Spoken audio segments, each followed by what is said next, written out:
V malebném údolí Chřibů nedaleko hradu Buchlova se nachází sirnaté lázně Leopoldov na Smraďavce. Ty jsou oázou klidu a ideálním místem, které poskytuje únik před ruchem a schonem města. Firma Big Balloon, která se stala součástí animačního programu pro děti, provozuje největší balón v Evropě. Pořádá lety po celé České republice a na Slovensku, včetně zimních expedičních letů přes Tatry a Alpy. V průběhu prázdnin za příznivého počasí organizuje start horkovzdušného balónu z lázní Leopoldov vždy v úterý a čtvrtek v 18 hodin. Animační program pro děti začíná už v 15 hodin pod taktovkou zkušených profesionálních dětských animátorů a bavičů. K dispozici jsou skákací a kolotočové atrakce.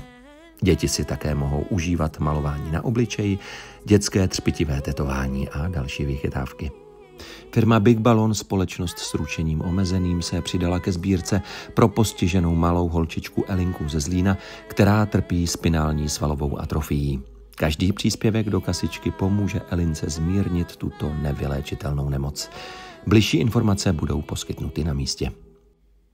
Těšíme se na vaši účast a nabízíme vám dechberoucí výhledy z výšky 300 až 700 metrů na místa, která důvěrně znáte. Po každém letu následuje křest prvoletce a návrat na místo startu.